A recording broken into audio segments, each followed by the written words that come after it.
di Amerika itu punya film superhero gitu segala macam yang menunjukkan bahwa Amerika itu seolah memiliki kekuatan atau apa ya, status hero lah ke negara-negara lainnya. Itu jadi simplifikasinya sih seperti itu ya. Gue pernah main Mobile Legends lah segala macam. Nah, Mobile Legends. Selama gue main tuh gue banyak banget nemuin kalau ibaratnya kita lagi nggak perform lah mainnya segala macem. Gue juga bingung kenapa, tapi yang diserang tuh kayak gue sebagai orang mungkin ya, gue kayak orang Jawa, lahir di Jawa, orang tua gue Jawa, dikatain Jawa inilah Jawa yang diserang suku, yang diserang suku dalam dari sedikit riset ya tentang luar negeri, kayaknya lebih cenderung ke individualis ya, agak cuek gitu ya. Agak cuek, kalau disapa malah kita nyapa nih jalan malah disangka aneh. Iya benar. Gue pernah melihat pelestarian 5S ini malah justru dijadiin bahan lucu-lucuan. Senyum, salam, sapa, sopan dan santuy gitu. Gue ngeliatnya kayak mungkin ada suatu materi komedi yang ngangkat suatu permasalahan presiden atau meme bahlil lah kita kan sudah lumrah alami. Oke.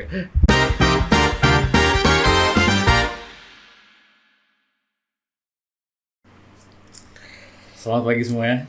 Hari ini hari apa ini? Hari Kamis tanggal 27 November kita kedatangan tamu yang spesial lah. Ini teman saya juga, teman sekelas di jurusan Teknik Informatika Komputer di Prodi Teknik Multimedia Digital. Oke. Kenalin, Arif Fadilah Ramadan. Asik. Anjay, tepuk tangan sendiri. Gimana nih Rif? Perjalanan ke sini aman, lancar? Aman sih, gue deket sih, ya, emang deket. ya. Macet? Kagak, biasa. Ya. Lu sambil minum tapi ya? Boleh. Sini. Sok. Ini juga nggak ada minum, nggak boleh. Ini gimana, Pal? Ya, pengen ngobrol-ngobrol singkat tentang materi yang pernah kita bahas juga bukan kita bahas tapi kita pelajarin di kelas tuh. Ada namanya pokoknya soft power sama integrasi nasional. Nah, menurut gue tuh penting banget buat di-share buat anak-anak muda di sekitar kita. Gak cuma mahasiswa, bisa juga anak SMA, terus yang masih SMP, terus juga yang udah kerja dan lain-lain tuh menurut gue penting banget buat di-share. Lo ada tanggapan pribadi nggak tentang dari pandangan lo tentang soft power sama integrasi nasional gitu? Oke, kalau dari pandangan gue ya, karena kan kita kebiasa membahasakan suatu materi itu di lingkup akademis. Nah, gue sih lebih suka untuk ngemasnya tuh lebih ke bahasa yang udah dipahamin. Jadi kalau kita samain persepsinya tuh integrasi nasional tuh ya proses ya buat kita untuk saling nyatu satu sama lain, baik itu dari masyarakat yang beda sukunya segala macam, beda bahasanya, itulah kita integrasi nasional tuh kurang lebih definisinya seperti itu.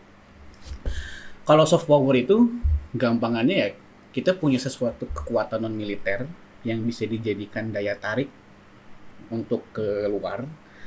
Simplifikasinya kayak kita punya di Amerika itu punya film superhero gitu segala macam yang menunjukkan bahwa Amerika itu seolah memiliki kekuatan atau apa ya, status hero lah ke negara-negara lainnya. Itu jadi simplifikasinya sih seperti itu ya kurang lebih. Jadi kalau lu bilang pertanyaan tadi menarik yang perlu dibahas, yes, gue setuju emang perlu dibahas. Cuman balik lagi, karena kita terbiasa mengemas materi dalam bentuk akademisi, itu kadang kayak banyak masyarakat kayak ini pembahasan apaan sih gitu. Jadi ya benar-benar. Karena ya orang nggak semuanya bisa kuliah ya. Kuliah itu termasuk privilege. Jadi masuk ke ruang kuliah, ruang akademisi itu adalah hal yang privilege buat kita. Jadi kita harus bisa mengemas bagi orang-orang yang nggak masuk ke dunia kuliah. Harus memaksimalkan lah. Harus ya. Kita harus bisa kemas dengan baik untuk kita menyampaikan itu. Karena kalau boleh diangkat lagi lebih dalam atau digali lebih dalam, ya ketidakpahaman kita soal materi ini tuh jadi hal yang membuat kita nggak rukun, dalam artian kita nggak bisa mencapai, kalau bahasa yang sering digembur-gemburkan, generasi emas ya, generasi emas 2045 ya. Amin. Itu amin. Kalau kalau mau masuki titik itu, perspektif gua adalah ya kita juga harus membenarkan ya mencoba membenahi apa yang harus dibenahi, dan salah satunya tentang kita memahami saudara kita sesama Indonesia satu sama lain. Dan menurut gua kacamata yang paling relevan itu kita harus paham sama apa itu integrasi nasional dan soft power tadi yang bilang. Karena ini udah mulai memudar, apalagi di dunia digital yang, dan kalau skopnya lebih luas, baik itu pengalaman interaksi melalui dunia digital, itu banyak sekali hal-hal yang jarang diidentifikasi sebagai obstacle yang dalam artian menghambat kita untuk mencapai kita sebagai bangsa yang satu. Ya. Salah satunya kalau boleh pakai pengalaman pribadi. Boleh. Silakan. Ya gue pernah main Mobile Legends lah segala macam. Nah, Mobile Legends. Selama gue main tuh gue banyak banget nemuin kalau ibaratnya kita lagi nggak perform lah mainnya segala macem.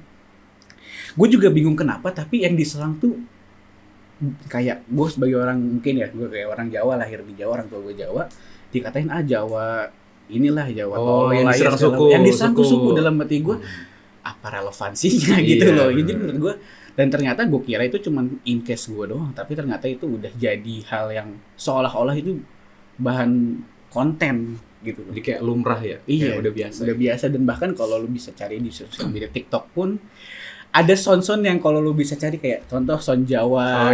Sound Jawa itu tuh Jawa inilah tuh segala macam. Wah, itu udah kayak bagi mereka adalah konten yang biasa aja gitu, buat lucu-lucuan. Tapi menurut gua kalau kita mau refleksikan lebih dalam, itu tuh obstacle buat kita mencapai poin generasi emas 2045 dari sisi ya integrasi dan untuk mengembangkan soft power kita sebagai budidaya yang akur, budidaya yang sopan dan santun segala macam lah gitu.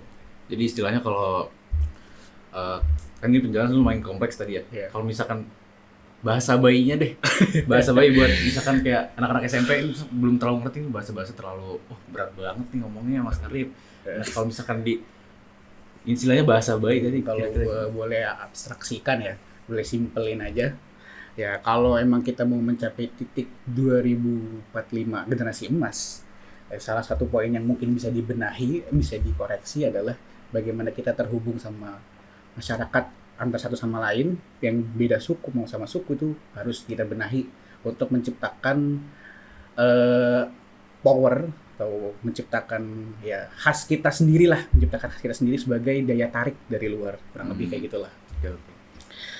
Tapi dari kedua, ini kan ada dua topik utama nih, integrasi nasional sama soft power. Yeah. Dari kedua itu, dua-duanya penting pasti, dua-duanya itu penting. Agree. Tapi di antara dua itu, mana yang lebih penting buat keberlangsungan hidup Indonesia sekarang ini? Antara integrasi nasional sama soft power. Kalau lu bilang tadi penting, gue juga setuju dua-duanya penting. Cuman kita harus tahu petnya, jalurnya dulu nih, gimana caranya kita harus mulai dari mana sih, boleh gitu ya? Oke, benar. Nah menurut gua kita harus integrasi secara nasional dulu gitu. Kita harus terhubung dulu nih, baru kita bikin khasnya kita di soft power itu seperti apa gitu. Contoh kalau kita pengen bahasnya dari simbol negara atau bahasa gitu, kita punya bahasa Indonesia. Nah dalam segi prakteknya kita satu sama lain itu bisa membudidayakan santun atau lebih ke ramah. Mungkin karena gue sering nemuin ya tentang narasi orang-orang Indonesia tuh ramah gitu. Di say hello, dibaca balik. Iya, kan kalau gue cari sedikit riset tentang luar negeri, kayaknya lebih cenderung ke individualis. Iya, agak cuek gitu ya. Agak cuek. Kalau disapa malah kita nyapa nih jalan malah disangka aneh. Iya, gitu kan. benar. Nah, gue ngerasa kita punya nilai plus di situ, dan mungkin udah sedikit pernah dicetuskan atau dimulai dilestarikan tentang kita punya 5S ya, salam sopan, santun, ya, senyum sapa gitu kan. Tapi ternyata kalau boleh ditarik ke tadi kendala kita yang jadi obstacle, ini tuh malah dijadiin konten yang pernah gue bilang tadi. Ini tuh bahkan budidaya yang menurut gue udah bagus nih dari hasil integrasi nasional kita yang secara kolektif itu menciptakan norma ini yang 5S ya, 5S. Itu kan isinya senyum, salam, sapa, sopan dan santun. Iya. Nah, karena kita udah mulai mulai hilang dari segi integrasi nasionalnya, ini tuh udah berubah konteks jadi kayak bahan konten. Lu kalau gue balik lagi ke pengalaman personal, gue pernah melihat pelestarian 5S ini malah justru dijadiin bahan lucu-lucuan.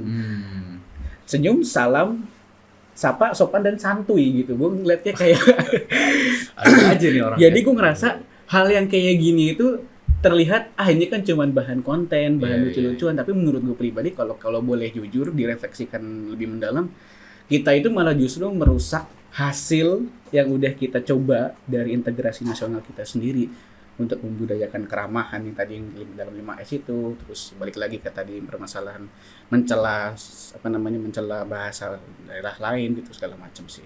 Jadi kalau ke petnya kita tuh harus paham dulu soal bagaimana kita mengintegrasikan nasional kita, baru kita setelah kita melihat ternyata kita punya kelebihan nih di segi bahasa atau segi banyak yang lain, kuliner kita kan sempat jadi terkenal kuliner. Benar. Baru kita angkat jadi soft powernya itu. Oke. Gitu kita mulai gemburkan, mulai lestarikan, kurang lebih sih menurut gue pribadi seperti itu ya. Jadi dari kan integrasi berarti kayak berbeda-beda. Nah. Kita lihat dulu nih, kita bersatu dulu. Ada yang Iya. punya keunggulan apa? Nah, dari keunggulan itu bisa kita jadikan soft power gitu. Ya kurang lebih ya simplifikasi kayak gitu sih. Benar-benar. Tadi kan sempat mention nih konten-konten ya. Iya. Sebenarnya konten digital tuh bisa ngebantu atau malah ngerusak integrasi nasional. Kalau kita ngelihat sekarang aja ya, Iya. kalau kita ada gue bisa ini ada sekarang ada realistanya sama menurut gue bentuk idealnya nih.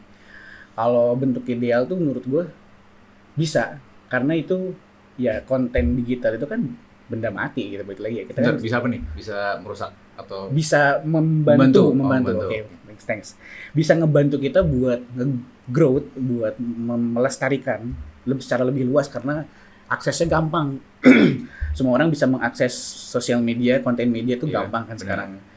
Nah, otomatis dengan kita kalau ngejar bentuk ideal itu bisa melestarikan itu lebih pesat lagi gitu, lebih mudah lagi ketimbang dulu yang belum ada konten digital lah.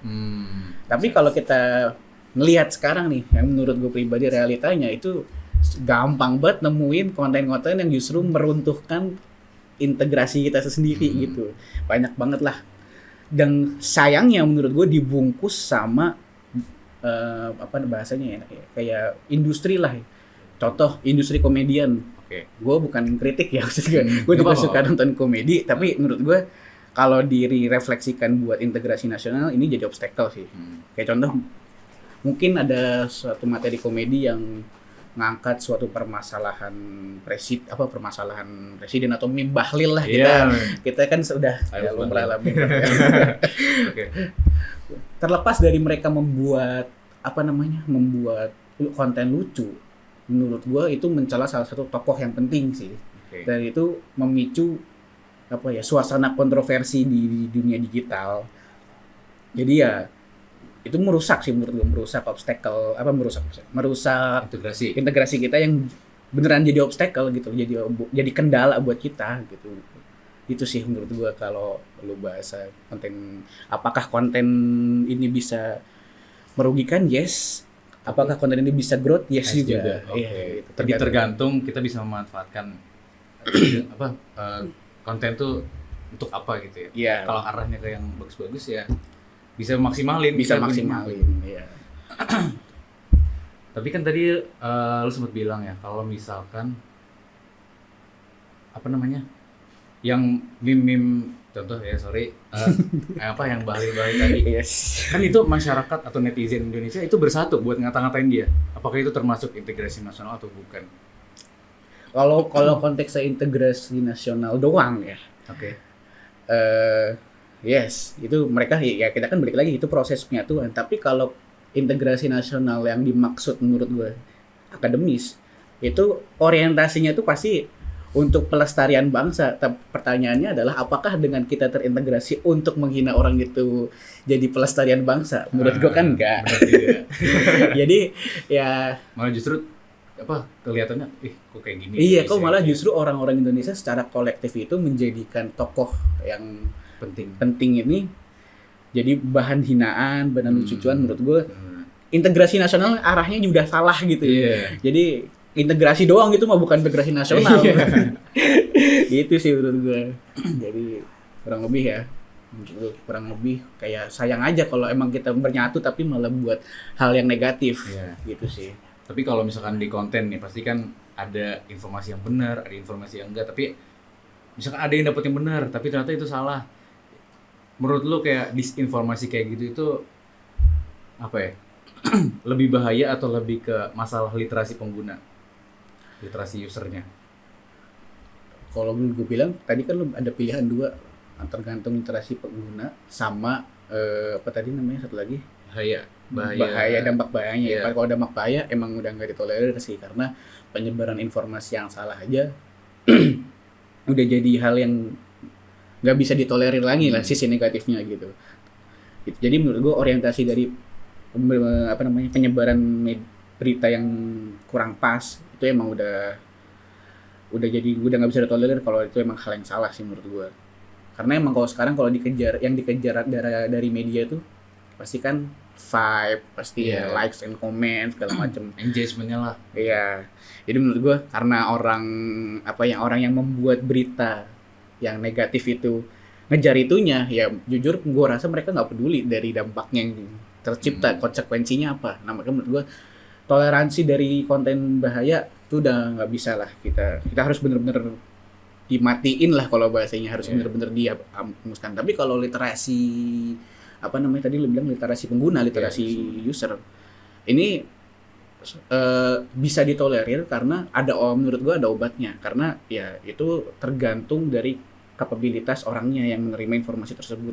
Bisa nggak dia make sure nih berita bener apa kagak gitu kan, bisa nggak dia memahami konteksnya apa gitu loh, apakah konteksnya komedi, jokes, atau konteksnya real news gitu loh, informasi beneran. Jadi alasannya bisa ditolerir karena emang ada solusinya nih sebenarnya. Solusinya tuh bukan negatif bukan mematikan ya, cuman ya kita harus mengedukasi lebih lanjut ke orang-orang pengguna ini untuk meningkatkan literasinya biar paham nih ini berita sesat gitu.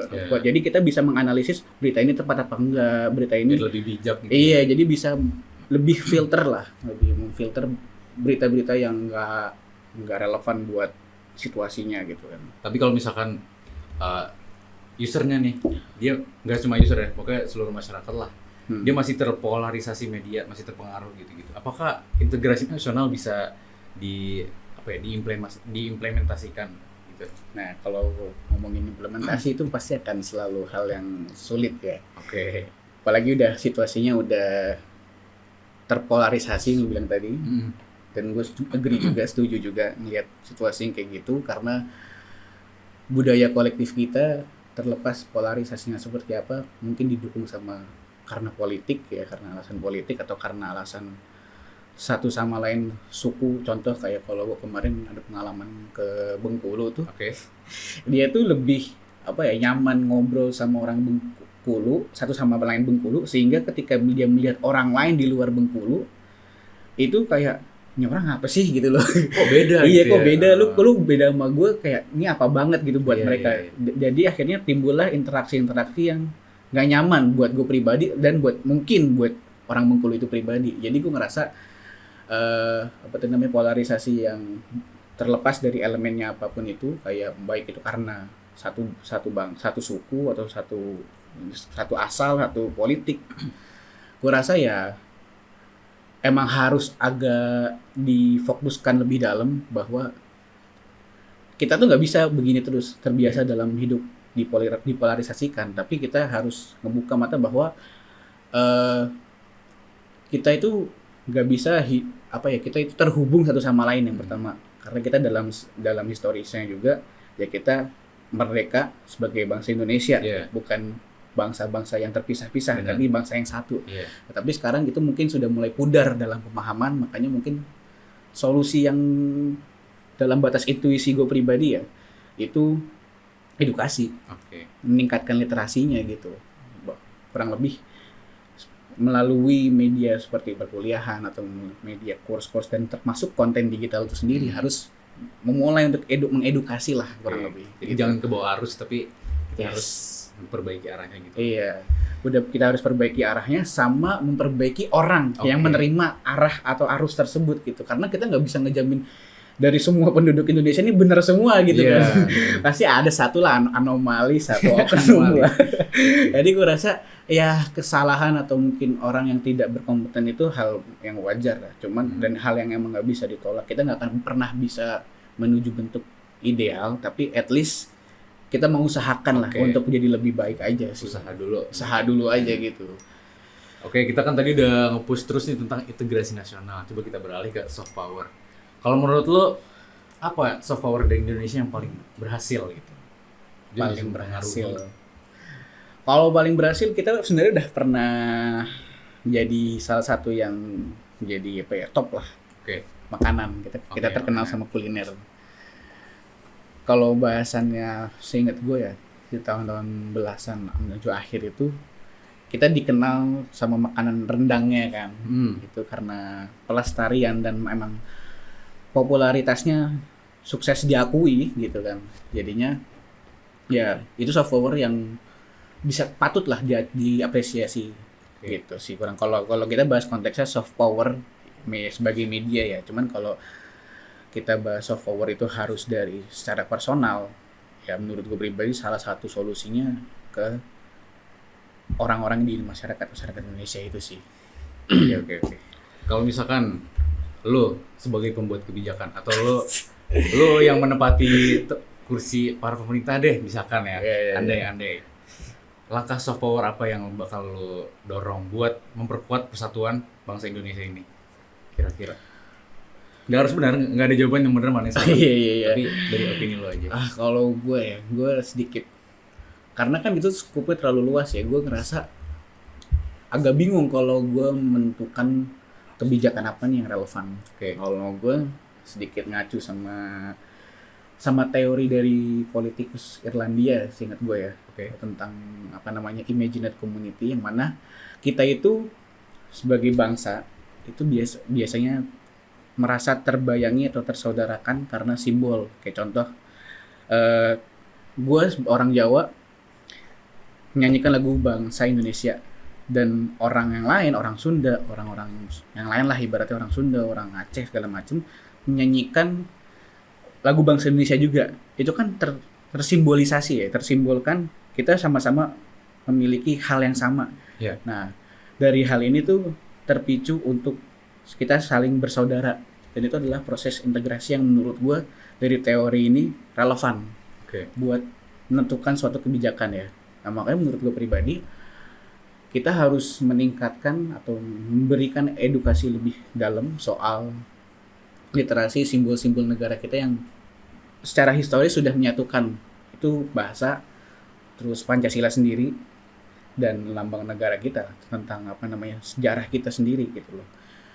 Gue lebih akan menekankan bahwa edukasi terkait simbol-simbol negara, bahasa, dan Pancasila ya itu penting buat kita menentukan kebijakan. Jadi gue pengen menekankan edukasi ya kalau simplifikasinya. Oke. Untuk kebijakannya ya gue pengen edukasi terkait Pancasila, terkait bahasa dan sejarah itu kita edukasi ke masyarakat yang nggak dapat mengakses gitu ke lingkup akademis.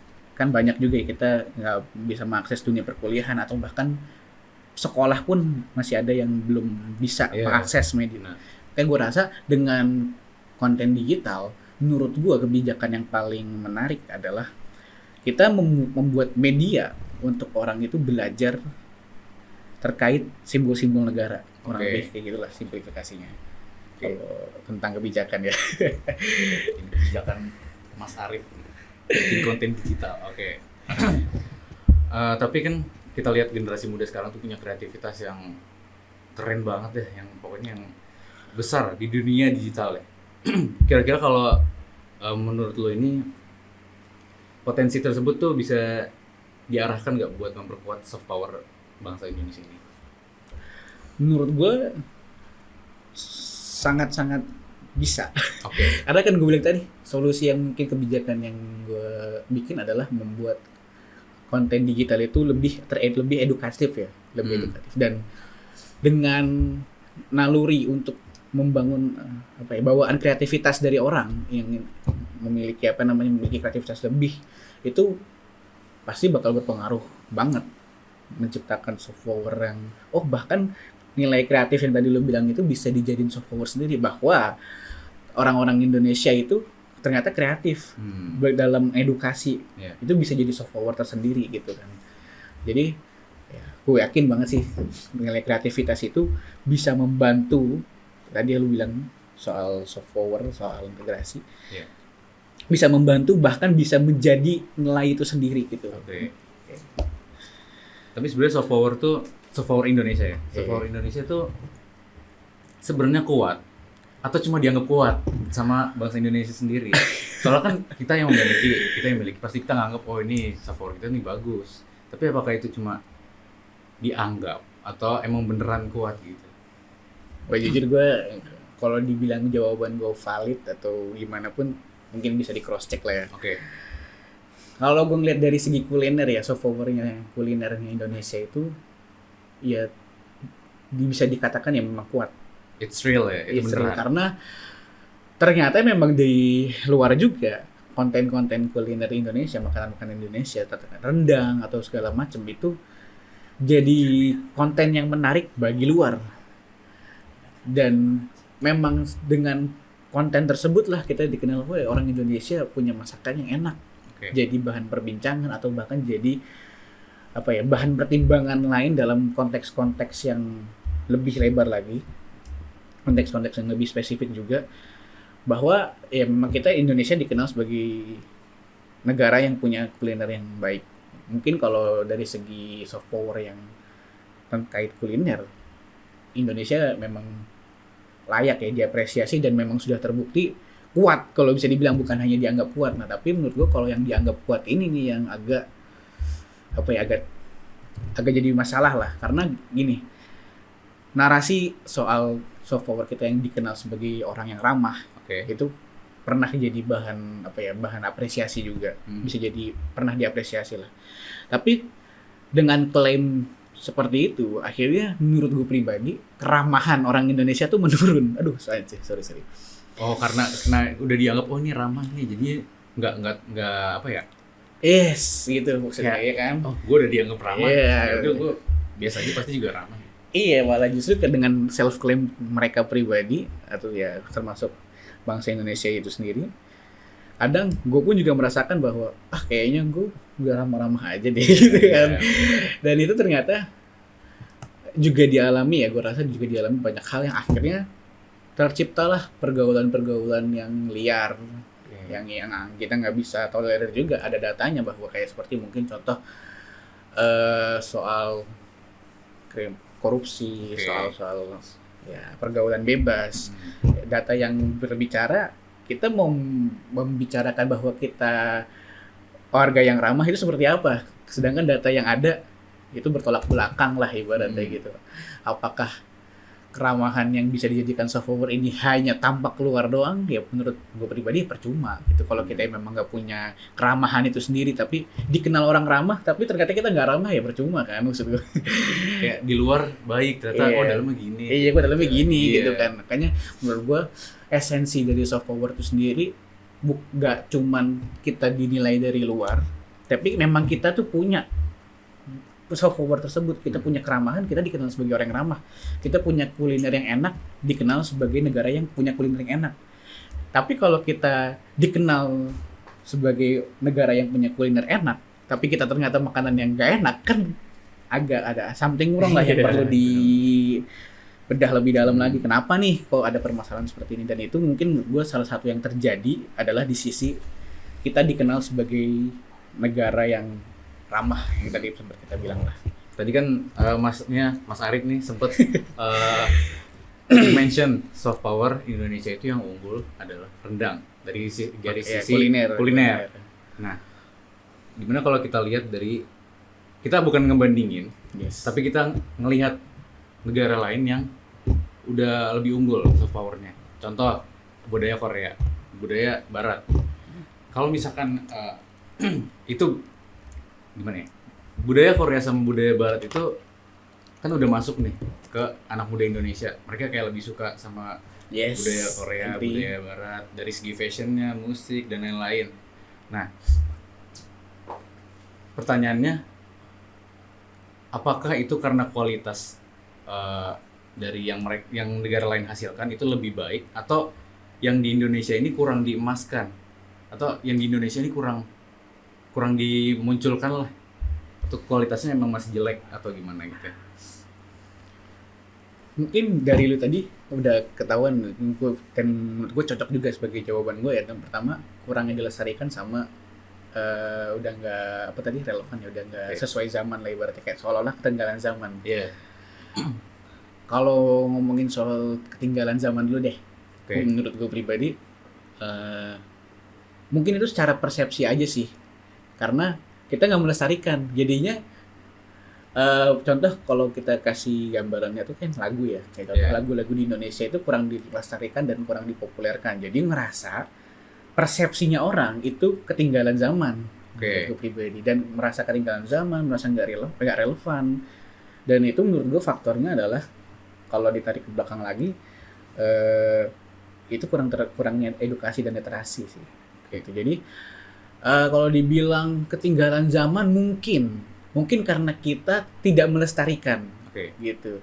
Jadi menurut gue harus dibetulin, kita harus mulai melestarikan dulu gitu. Dan nanti kita mungkin bisa berevolusi dari lagu-lagu khas kita yang bisa dijadikan soft power tentang lagu atau tentang entertainment. Itu berevolusi bagaimana caranya kita bisa bersaing dengan lagu-lagu barat atau lagu-lagu yang Korea segala macam, itu bisa bersaing bagaimana. Dan menurut gue ada satu fenomena menarik, Hipdut. Oke, apa itu? Hipdut, lagu-lagunya Jerry James ya. Oke. Itu udah mulai happening lah ibaratnya, dan mulai jadi penilaian bahwa wah ternyata ada lagu dari Indonesia yang menarik untuk didengar dan itu dari kacamata luar. Gue kemarin sempat melihat Hipdut ini yang dibawa sama Jamesy dan Tensi itu ada konser di Australia. Oke. Itu menurut gue udah menjadi wah ini jadi next hype atau selera baru nih dari Indonesia yang bisa dilestarikan lebih dalam. Tapi kalau sayangnya nih menurut gue, sayangnya itu orang-orang Indonesia masih denial gitu melihat Hipdut itu populer. Oke. Masih banyak yang apaan sih lagu kayak gini, kuno, katro segala macam, Yeah, karena kan ada dangdutnya tuh. Cuman menurut gue itu dari dangdut yang khas di Indonesia dievolusi atau mulai diinovasi, dimodernisasi dengan lagu hip hop, jadilah Hipdut. Dan menurut gue pribadi kalau dari kacamata luar itu hype. Dan ada konser di Australia udah bisa jadi bukti bahwa dia diterima gitu loh, dan mulai dijadikan hal yang menarik lah. Tapi kalau di Indonesia kita masih denial, ya sayang aja. Lebih baik kita menerima apa yang terjadi nih. Oh, kita lestarikan, kita yang punya Hipdut nih. Oh, ternyata kita populer nih karena Hipdut. Ya udah kita lestarikan, kita populerkan, kita terima lah ibaratnya bahwa ini soft power yang kita punya sih. Sorry, Hipdut tuh singkatan nih. Hipdut tuh singkatan dari hip hop ya, hip hop dan dangdut. Oh, baru tahu. Iya, baru tahu kan. Baru tahu. Gue juga Iya. baru juga sih tahunya. Gue juga kaget ternyata. Ya ini gua yang Keren juga ya kombinasi. Iya, kombinasinya gue juga dari yang tradisional dangdut doang yang kita dengerin terasa Iya. kampungan karena mungkin Ya kita banyak yang nggak suka. iya, karena mungkin kurang edukasi atau kurang dilestarikannya dangdut itu sendiri, akhirnya dari Tensi dan Jamesy ini membawa inovasi baru dari hal yang tradisional dengan modernisasi jadi Hipdut lah, hip hop dan dangdut, dan hype menurut gue sukses sih menurut gue. Oke. Ya. Oke. Udah lumayan lama nih. Coba ada nggak satu pesan sederhana, istilahnya kayak kata-kata hari ini buat pendengar nih semuanya soal pentingnya integrasi nasional sama soft power? Gue sih lebih pesanin buat buat kita semua ya, termasuk gue sendiri. Jangan denial deh sama apa yang kita punya gitu. Oke, kita punya dangdut nih. Kalau lu dibilang jelek, tergantung selera sih menurut gue. Dan selera itu bukan hierarki, bukan atas bawah, tapi lebar. Relatif. Relatif. Kita bisa milih. Oke. Dan kalau memang kita ternyata secara historis dan secara apa ya namanya, kita punyanya dangdut, khasnya kita dikenal dangdut dan sekarang udah nggak relevan, ya kita inovasikan gitu. Jadi apa contoh nih, kalau yang paling gampangannya kan kita lihat dangdut inovasi jadi hipdut terus populer. Iya. Nah menurut gue ini kan jadi Suatu apa ya? hal yang baru. Iya, hal yang baru, dan kita lihat oh ternyata packnya nggak harus kita buat suatu hal yang baru dari nol, tapi dari apa yang udah pernah dibuat Kita kembangkan. kita kembangkan, kita populerkan, lestarikan, dan terlepas dari itu happening apa tidak, tugas kita adalah melestarikannya gitu. Juga itu berlaku menurut gue tentang keramahan, tentang apa tadi, makanan. Oh ternyata kita punyanya makanan ini nih, bagaimana caranya makanan ini bisa hype nih, terlepas dari makanan itu diinovasikan atau dari kita apa namanya dalam komunikasi di dunia digital ya kita relevankan biar hype, biar viral, yaitu balik lagi nggak harus dibuat dari nol gitu, ngerti nggak sih maksud gue? Iya, Jadi ngerti. iya, kita punyanya apa nih, oh masakan khas Padang segala macem, ya udah kita lestarikan aja, kita kemas gimana caranya relevan, Iya. gimana caranya bisa hype, bisa dikenal sama orang. Itu tugas kita, terlepas dari nanti persepsi luar itu wah kita dikenal sebagai punya kuliner yang enak segala macam, itu hasil yang bicara nanti, ya gimana kita lihat aja gitu. Oke, sih. itu statement gue suka banget. Oke, udah lumayan lama kita tutup apa gimana? Boleh? Boleh. Oke ya, jadi ini materi daging banget, kacau asli, sumpah. Thank you Bal, Ya, siap. undangan-undangannya aja. Bersyukur banget nih buat viewer-viewer yang pada nonton ya, ini kalau misalkan kalian cerna dengan baik itu bisa dikembangkan, dimaksimalkan menjadi lebih bagus. Indonesia Generasi Emas 2000 berapa? 2045. Oke. Oh ya, sebelum gue Apa tutup, karena gue mikirnya sekarang udah zamannya teknologi ya, zamannya research. Omongan kita semua nih, kalau misalnya emang lu kurang yakin atau merasa skeptis, silakan di research aja ya pakai AI. Boleh. Boleh lah ya. Oke. Terima kasih Yuk. Mas Arif. Ya. Bye. Storage-nya habis tengah-tengah tadi. Ah iya. Terus Pas lu kayak ngomong gua agak aja. lama. Tapi ya, Setengahnya. ya udah nanti bagian itu tinggal ke fokusin ke